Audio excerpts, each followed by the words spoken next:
La lección para este domingo está en 2 Samuel capítulo 13. La lección menciona solamente 4 versos, del 10 al 14. El título que lleva es un desastre familiar. Dentro de todo el capítulo 13 está como dividido en varios episodios, eventos, al menos tres eventos. Vamos a dar lectura a todos los versos que corresponden al primer evento, que es de Tamar, que eso llega hasta el verso 17, así que 19, perdón. Así que, hermano Jorge, ¿usted me ayudaría con la lectura? Amén. Damos la lectura entonces a estos primeros 19 versos en el nombre del Señor. Aconteció después de esto que, teniendo Absalón, hijo de David, una hermana hermosa que se llamaba Tamar, se enamoró de ella Amnón, hijo de David. Y estaba Amnón angustiado hasta enfermarse por Tamar su hermana, pues por ser ella virgen, le parecía a Amnón que sería difícil hacerle cosa alguna. Y Amnón tenía un amigo que se llamaba Jonadab, hijo de Simea, hermano de David. Y Jonadab era hombre muy astuto. Y éste le dijo: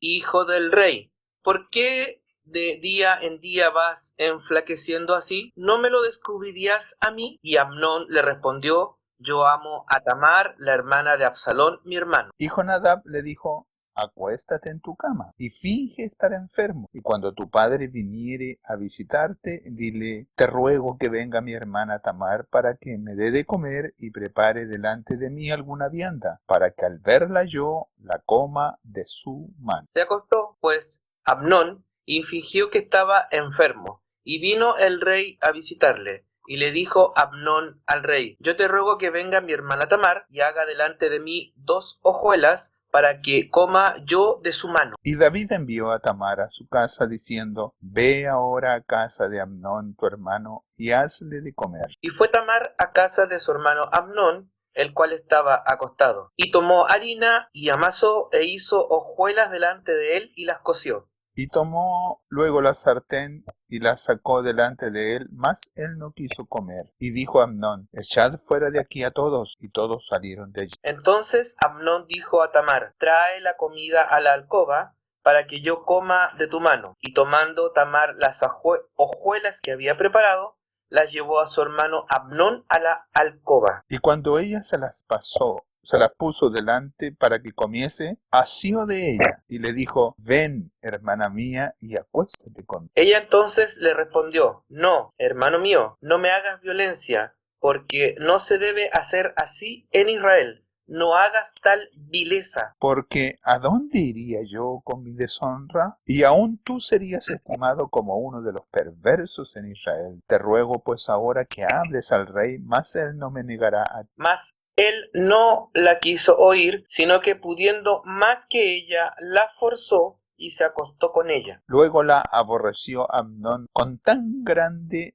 aborrecimiento que el odio con que la aborreció fue mayor que el amor con que la había amado. Y luego dijo a Amnón: levántate y vete. Y ella le respondió: no hay razón, mayor mal es este de arrojarme que el que me has hecho. Mas él no la quiso oír. Sino que llamando a su criado que le servía, le dijo: échame a esta fuera de aquí, y cierra tras ella la puerta. Y llevaba ella un vestido de diversos colores, traje que vestían las hijas vírgenes de los reyes. Su criado, pues, la echó fuera y cerró la puerta tras ella. Entonces Tamar tomó ceniza y la esparció sobre su cabeza, y rajó la ropa de colores de que estaban vestida, y puesta su mano sobre su cabeza, se fue gritando. Hasta allí tenemos nosotros entonces la primera parte de esta historia del capítulo 13, en que cuando leemos todo el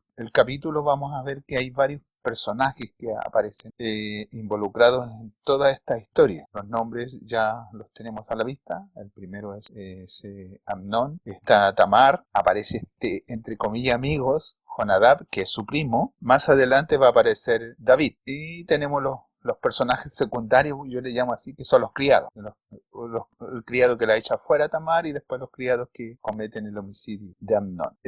Entonces, en esta hora, este capítulo 13, es como complicado de poder enfrentarlo, porque nos habla de incesto, nos habla de violencia física, nos habla de ultraje, nos habla de una venganza enconada en el corazón de Absalón, que la mantuvo por un par de años allí hasta llegar a realizar lo que él tenía, pero está aquí escrito en la palabra del Señor, que por alguna razón está escrito. No podemos dejar de entender por qué está escrito. Ya habíamos conversado con la hermana Tania algunas palabras antes, y la verdad es que esto es el trágico fin de lo que nos habla el capítulo anterior, y lo vimos la semana pasada, en el capítulo 12, los versos 10 y 11. Por tanto, la espada jamás se apartará de tu casa. He aquí, yo haré levantar el mal sobre ti de tu misma casa. Ya están dichas las palabras. Es el comienzo de una decadencia, es una consecuencia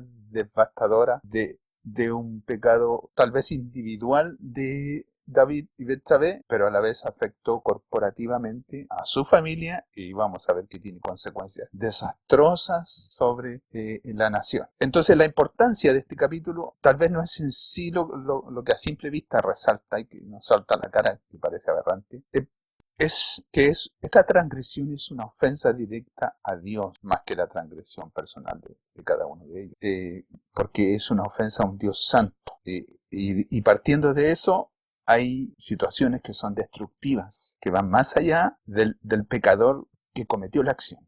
Y aquí lo estamos viendo así abiertamente.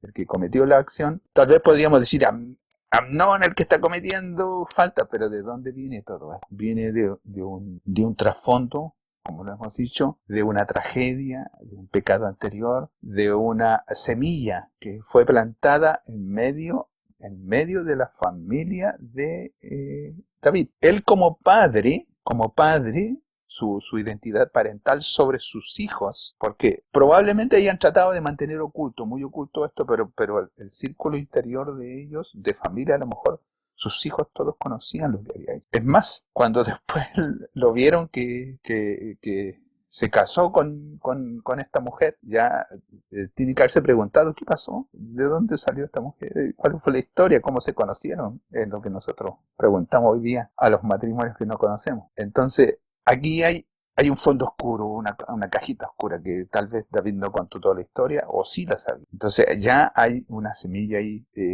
no recta que fue creciendo, y esto debilitó la autoridad moral de David, como lo vamos a ver después más adelante, que no tuvo ni siquiera autoridad moral sobre sus hijos para dictar una sentencia sobre Absalón. No pudo hacerlo, no podía pararse frente a ellos y decir esto está malo lo que hiciste y vamos a aplicar la ley, aunque la ley decía que era la muerte, pero no hizo nada, así simplemente se dio la vuelta para el lado, cayó, enmudeció y no hizo. En los versos 1 al 2, vamos a hacerlo como rapidito, usted ya leyendo va a conocer la historia bien. Hay una lujuria descontrolada de parte de Amnón. Dentro de la escritura nosotros encontramos que hay una maldad profunda dentro del género humano, y esa maldad se pervierte terriblemente, y aquí encontramos a Amnón que está cautivado, está seducido por el lado de una pasión carnal hacia su media hermana. ¿Por qué?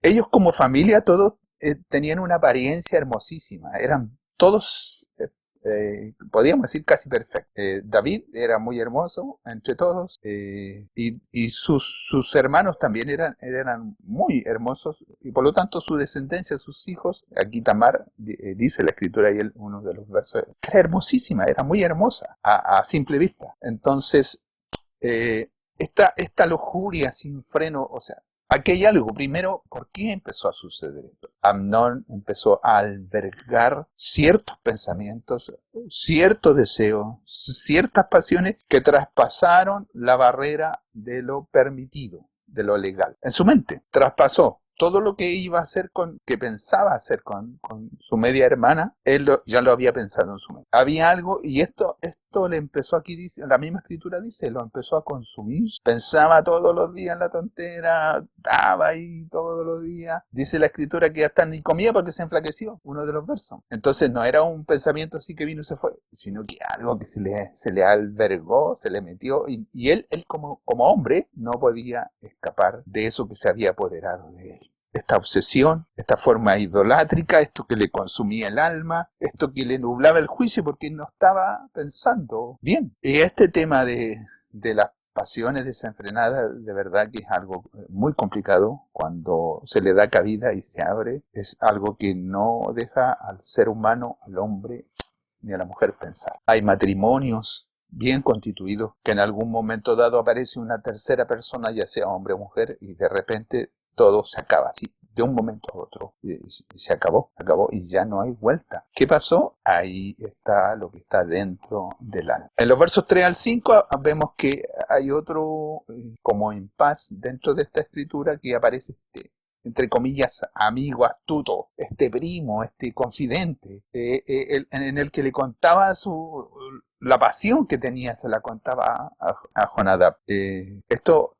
dentro de las aplicaciones que podemos sacar más adelante también como lecciones es como nosotros elegimos nuestros consejeros, como elegimos a quienes nosotros rendimos cuenta. ¿Cuáles son las situaciones en que a qué personas sí podemos ponerle oído y otras? Aquí a lo mejor era el amigo de toda la vida, no sé si tendrían casi la misma edad o no, pero este compañero de andanzas lo aconseja con un consejo que podría haber sido de acuerdo a lo estipulado en la ley o de acuerdo a la enseñanza. Esto nos da a entender que no hubo de parte de David una enseñanza así propia como correspondiera sobre sus hijos. Se preocupó de otras cosas. Y la verdad es que el ejemplo está en que David tuvo muchas esposas. Entonces estaba más preocupado de sus propias pasiones descontroladas, David, en vez de enseñar a sus hijos. Entonces los hijos tal vez tomaron esto como algo normal de la vida.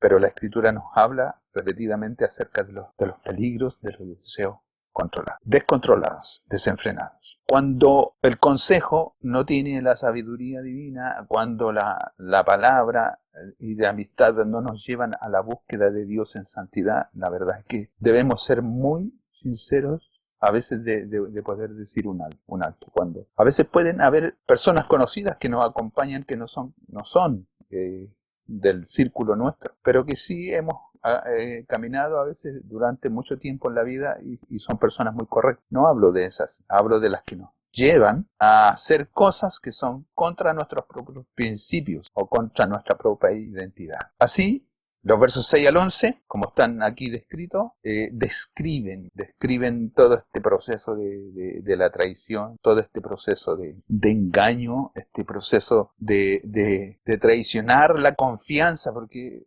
Tamar, como la vamos a ver más adelante, es como el individuo o la persona aquí, actor de esta tragedia, inocente, muy inocente.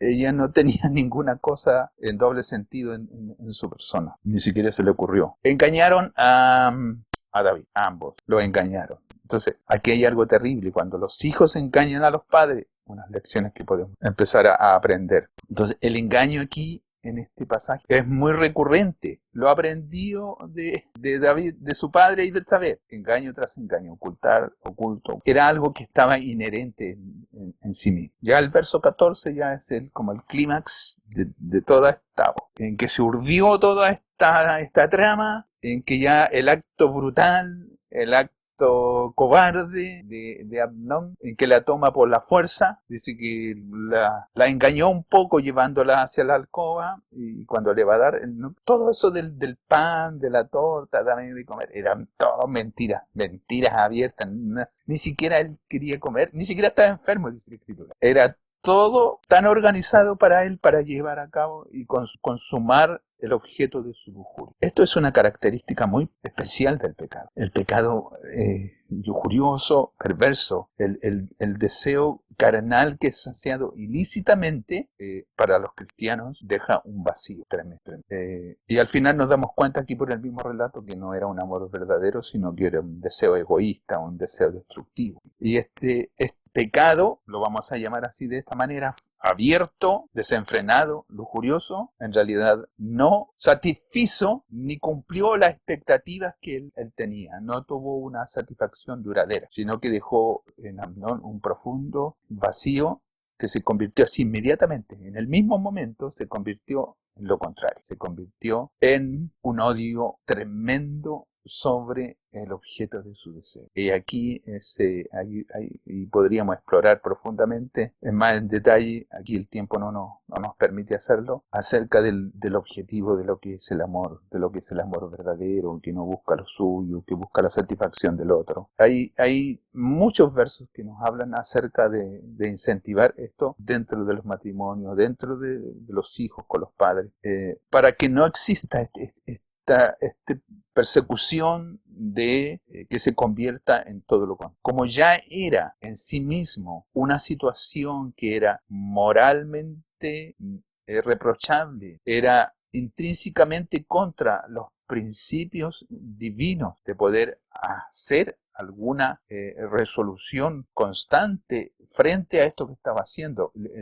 Hay unos versos que los encontré en Levítico 18, los versos 6 al 9, que nos están hablando acerca de esta constitución, acerca de prohibición. Ningún varón se llegue a pariente próxima alguna para descubrir su desnudez, yo, Jehová. La desnudez de tu hermana, hija de tu padre o hija de tu madre, nacida en casa o fuera, su desnudez no descubrir. Y Levítico 20:17 dice, si alguno tomare a su hermana, hija de su padre o hija de su madre, y viere su desnudez y ella viere la suya, es cosa execrable, por tanto serán muertos a ojos de los hijos de su pueblo. Descubrió la desnudez de su hermana, su pecado. Esa era la sentencia, terrible, fuerte, dolorosa. Para los agresores, esto nos muestra cómo la depravación del pecado necesita, a la luz de la normativa divina, y implementar justicia. Justicia para que pueda haber profundamente una verdad sobre él. Así vemos aquí, quedamos solitos en Manatán, una verdad que está más llena de una angustia terrible. Los versos 20 al 39, ahí podríamos haber ahondado mucho más, ya dentro de las aplicaciones mismas que están dentro de la escritura, podemos entender lo que había sucedido allí real. Estoy avanzando como muy rápido dentro de toda esta como historia, así que vemos en los versos 20 al 30, que se los voy a dejar que ustedes los lean ahí con mucho detalle, está como la segunda parte de esta historia. Y dentro de eso está incluida la tercera, la segunda y la tercera, que es la venganza y el pecado de Absalón. Dentro de el verso 19 vemos que Tamar fue arrojada de fuera de la casa de Amnón. Los criados la tiraron fuera, cerraron la puerta. Hay un tema importante con su vestidura. Ahí el relato bíblico nos dice que ella se rasgó su vestidura. El símbolo clásico de vírgenes era su vestidura a colores, como lo vemos en José. También tenía una vestidura de colores que su padre lo había hecho. Ya no era digna, ella no se sentía digna. Hay una parte importante aquí dentro de la historia de Tamar, es que ella en su inocencia sí reconocía y sabía los temas referentes a la prohibición de esta relación. Aún así ella apela a su hermana. No es que ella haya accedido por voluntad propia, sino que ella pone un alto, pone un freno, ella dice no, y está la palabra concreta, ella dijo no a esto que estás, por favor no lo hagas, no hagas tal locura, no, por favor considera lo que estás haciendo, para mí va a ser una deshonra que me va a durar el resto de mi vida, estoy como parafraseando, y para ti también va a haber algo sobre tu vida que no lo vas a poder ocultar nunca. Ay, por favor, no lo haga. Pero él no escuchó sus ruegos, sino que vemos a una Tamar que fue ultrajada, fue menospreciada, fue rebajada en su nivel de mujer, porque todo esto fue en violencia, ni siquiera fue algo pasivo, fue violento. Por lo tanto, aparece aquí una Tamar que no se quedó callada. Lamentablemente hoy día en estos tiempos, cuando suceden algunas cosas, todo calladito, que ojalá nadie lo sepa, las menos personas posibles lo sepan. Pero aquí Tamar hizo lo contrario, fíjese. Salió afuera, gritó, dice, se fue gritando, no fue calladito llorando, sola y que nadie la viera, o caminando por las calles que nadie la viera. No, ella se rajó sus vestidos, puso ceniza y se fue gritando. cosa que todo el mundo supiese lo que había sucedido con él. Esto tiene muchas lecciones, muchas aplicaciones. Ahí podríamos ahondar, pero vuelvo a insistir, se nos va a pasar la hora como rápidamente. Así que pasando avanzando en la historia, encontramos a Absalón. Tamar se encuentra con Absalón, Absalón la lleva a su casa. Absalón también actúa de una manera como que nadie supiera, porque la ocultó en su casa, y él tuvo un gesto también de angustia, un gesto de desesperación, y se anidó sobre él el sentido de venganza, y era un sentido de angustia que se llenó. Aquí el relato bíblico más adelante lo dice, que se llenó de amargura, se llenó de ira, se llenó de impaciencia. Ojalá él mismo hubiese parado inmediatamente ir a actuar contra su hermano. El deseo de justicia tal vez de Absalón era muy válido. Muy válido. Yo creo que a cualquier hermano que le hacen algo a su hermana es válido que sienta un deseo de justicia. Pero aquí lo encontramos que él es quien decide tomar la justicia en sus propias manos, en vez de apelar a lo establecido, en vez de apelar a los tribunales de justicia que estaban establecidos por Dios con un procedimiento, en vez de ir donde su padre, para que la autoridad del padre tomase una resolución, y como lo vemos aquí, el padre se entera, pero ni siquiera lo denuncia, ni siquiera va ante el tribunal sacerdotal a denunciar lo que había pasado, porque él sabía cuál era lo que la ley decía. Tenía que morir. Pero aquí Absalón toma la justicia en sus manos. Esto de tomar la justicia en sus manos es un pecado que agrava una sentencia sobre Absalón. Y lamentablemente, como en el caso anterior, Amnón estaba loco, apasionado de lujuria, había algo que se había anidado en su corazón. Aquí es exactamente lo mismo en Absalón, pero se anida de una manera distinta, una manera de venganza, un deseo de perseguir, un deseo de matar, de quitar la vida. Tal vez el fin era bueno, pero la acción que él estaba haciendo se le metió. La venganza es destructiva y la venganza desordena todo lo que está en la vida. De ahí se pueden sacar lecciones también muy importantes dentro de lo que se puede anidar en el corazón respecto de otra persona, respecto de las relaciones interpersonales, entre los mismos matrimonios, entre nuestras relaciones con los hermanos de la iglesia, entre los problemas que a veces tenemos en nuestros trabajos, de cómo los enfrentamos. El que ya va a llegar el día, el que me la hace me la paga, la ley del talión. La verdad es que aquí Absalón actuó de una manera fría y calculada. Los versos 23 al 27. Fría y calculada. No actuó así como impulsivo.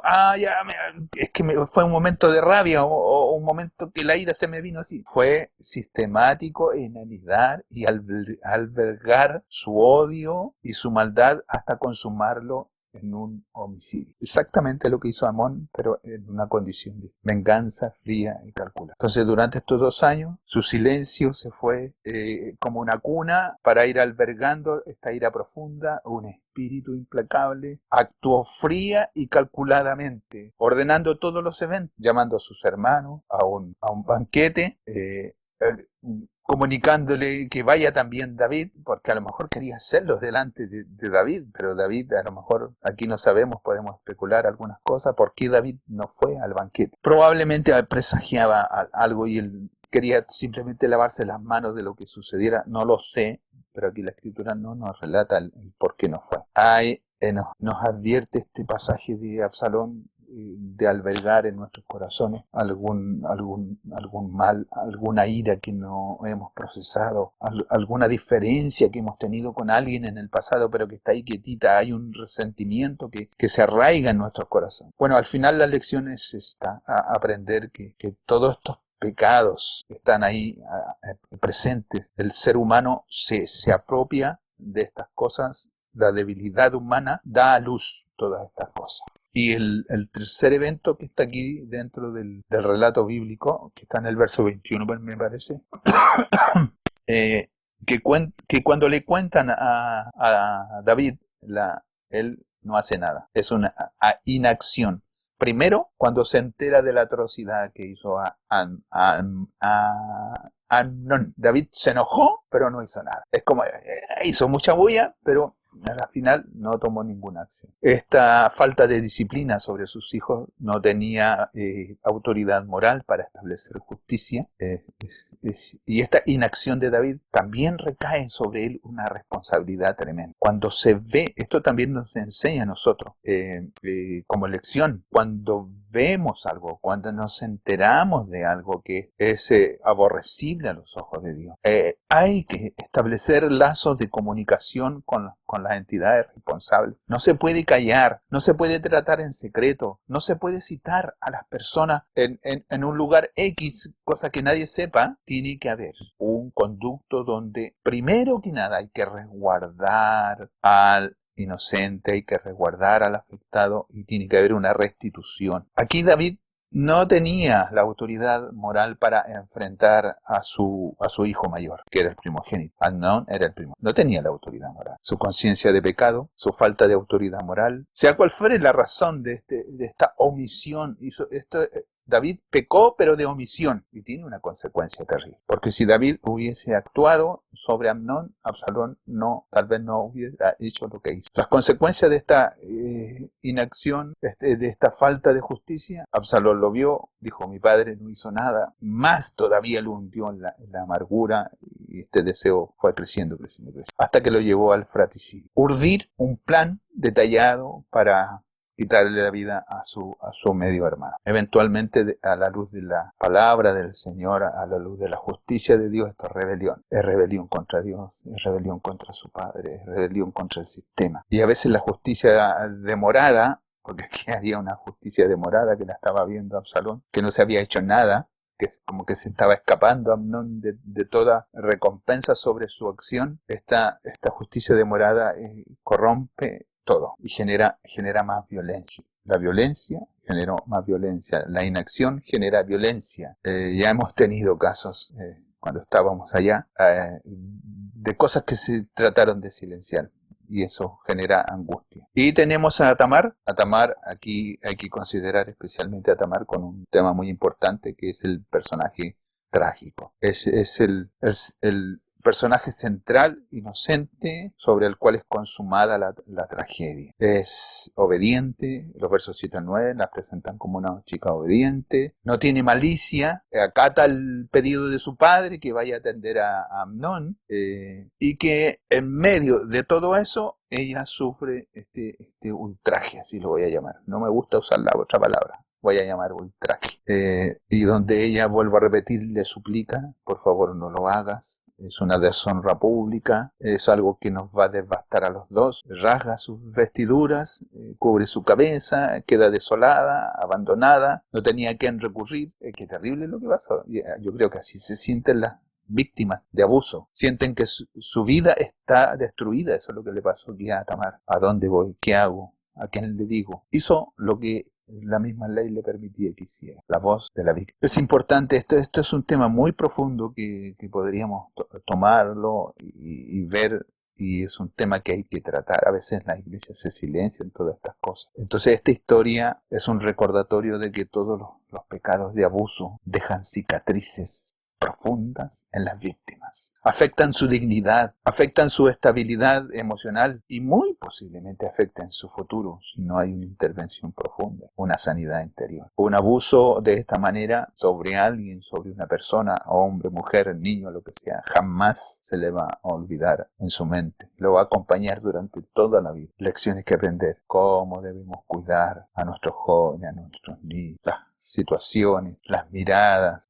Hay tanto aquí que cortar, que podríamos entrar muy profundamente, que se los dejo a ustedes para que lo profundicen. Y así, todo este capítulo 13 nos habla acerca. ¿Por qué suceden todas estas cosas? Es la soberanía de Dios, es el juicio de Dios. No es que los hombres estén actuando por sí mismos, sino que aquí hay una mano divina tomando, modelando, siendo permisivo en estas cosas. A través de todo este caos de impiedad se manifiesta la soberanía de Dios. ¿De qué manera? Como lo leímos al comienzo, el juicio que había sobre la casa de David, sobre la casa de David. La casa de David significa su dinastía, su descendencia. Evidencia innegablemente este juicio por su propio pecado. La espada no se iba a apartar de su paz. Pero hay una disciplina de Dios. Dios ama profundamente al ser humano. A pesar de su condición caída, a pesar de lo que haga, Dios los ama profundamente. El pecado tiene sus consecuencias. Dios perdona el pecado, pero las consecuencias siguen. Incluso para el arrepentido, para el que ha venido a las plantas del Señor. Aunque la culpa y la condenación sean quitadas, pero hay sobre su cuerpo físico secuelas.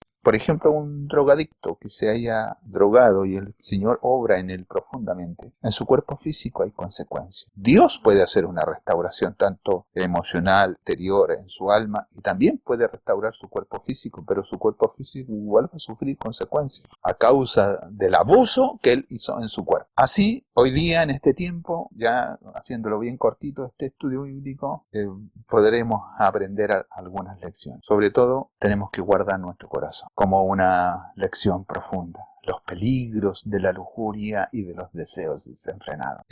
¿Cuántas cosas ocultas hay dentro del ser humano? El tema de la pornografía es un tema tremendo, que está ahí escondidito.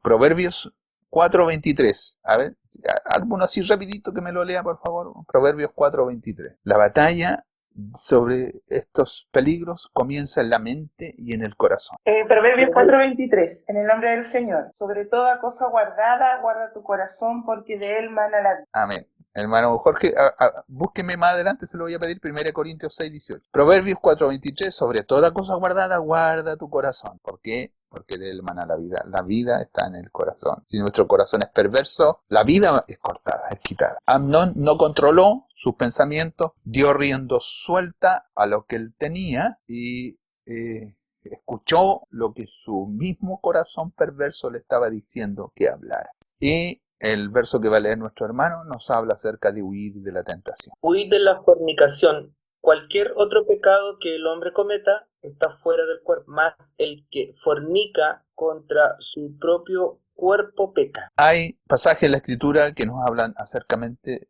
de un joven que huyó de él. Lo conocemos perfectamente, José. Huyó. Hermano Samuel, ¿dónde estaba ese versículo que leyó el hermano Jorge? Primera de Corintios 6:18. 6:18. Gracias. ¿Esta aparece en la referencia? No está. Está la de Santiago, que habla algo parecido.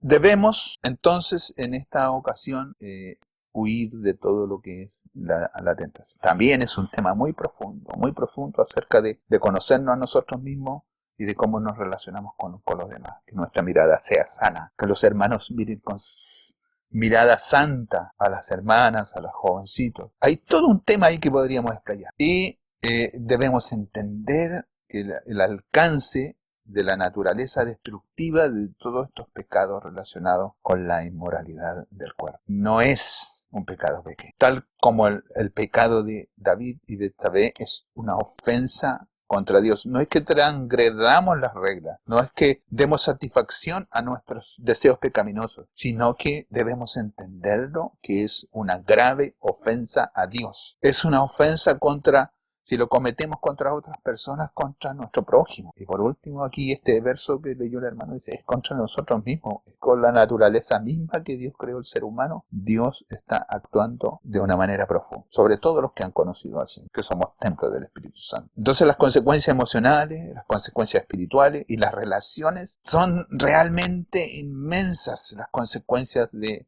caer. Siquiera hacer que se aniden en la mente. Ya vemos ahí que nos habla el Señor Jesús hablando acerca de cualquiera que mire a una mujer. Simplemente la mirada. Ni siquiera ahí había una atención que diera lugar a un pensamiento de lujuria. Hay otros de los temas aquí que nosotros debemos aprender como lección es la importancia de poder establecer justicia y establecer disciplina. Los líderes, los que están al frente de las congregaciones, los que están al frente de un grupo, nosotros como padres frente a un hogar, la iglesia, la sociedad misma abarcando más. David falló rotundamente en su rol como padre. Fue un fracaso David como padre. Bueno, otros profetas también ya lo hemos visto que también fueron un fracaso como padre. ¿Qué pasa ahí? Ahí es un tema que también deberíamos investigar un poquito. Los padres deben impartir la disciplina bíblica, no ignorar el pecado de sus hijos. Y los líderes, los que están al frente en las congregaciones de la iglesia, deben abordar el pecado de este tipo con un amor tremendo por las víctimas inocentes. Y deben tomar decisiones con firmeza, no eludir como lo hizo David. La falta de disciplina, la falta de aconsejamiento, la falta de implantar reglas genera este desorden y genera más pecado. Aquí este es una espiral de pecado. Mentira tras mentira, abuso, mentira, asesinato, y todo va así de esta manera. Y otra de las cosas importantes dentro de esta espiral es que no debemos tomar nosotros la justicia por nuestra mano. Romanos 12:19 nos recuerda y nos dice que no os venguéis vosotros mismos, amados míos, sino dejad lugar a la ira de Dios, porque escrito está: mía es la venganza, yo pagaré, dice el Señor. Aquí nos pone a nosotros en un dilema, porque a veces hay cosas que nos enervan, cosas que nos impacientan, cosas que quisiéramos tomar la acción nosotros mismos, pero el Señor nos dice: no tomen la venganza en sus propias manos, sino que yo lo voy a hacer en su debido tiempo. Aquí el deseo natural de nosotros es querer tomar justicia y ser la mano de Dios, ¿ya? Tomar la venganza, pero aquí el verso nos dice que no es así la cosa. Absalón, cuando se vengó, cometió un pecado tan grande, tan grave a los ojos de Dios como el mismo pecado que hizo Amnón. Dios es el juez justo y eventualmente juzgará con toda justicia, toda injusticia. Hay que buscar los caminos legales y hay que ser justo en una resolución de conflicto. Llamar a los interesados. Todo un tema. Cuando estaba mirando este capítulo, no habla de tantos temas así profundo. Perdón versus consecuencias. David perdonó a Absalón más tarde. Ya después que Absalón había urdido todo, ya lo mandó, se fue como un destierro. Hubo ahí una especie de reconciliación, pero las acciones de Amnón perduraron. Fíjense que cuando son contra la persona, contra la intimidad de la persona, son cosas terribles, están ahí. El perdón quita la culpa, pero las consecuencias que vivimos en nuestro cuerpo son terrenales. ¿Cuál es la advertencia aquí? Arrepentirnos cuando aparece el primer indicio, voy a llamar de lujuria, el primer indicio de algo que es deshonesto, el primer indicio de ira, el primer indicio de querer el mal para la otra persona, debemos buscar perdón antes de que eso se convierta en acción, como leímos en el verso que leyó el hermano. No después que hemos cometido las cosas ya no, es terrible, no podemos hacerlo. Y la otra lección que aprendemos acá es la influencia de los amigos, como ya lo vimos. Proverbios 13:20 dice: el que anda con sabios, sabio será, mas el que se junta con los necios será quebrantado. No esconder el pecado. El silencio de Absalón por 2 años fue incubado, creció. Todo pecado que se anida en la oscuridad va prosperando y se levanta. Si no le damos un atajo, debemos buscar la luz para confesar nuestras faltas. Santiago 5:16 dice: confesaos vuestras ofensas unos a otros y orad unos por otros para que seáis sanados. Mire qué profunda las palabras. Santiago 5:16. Y termina diciendo: la oración eficaz del justo.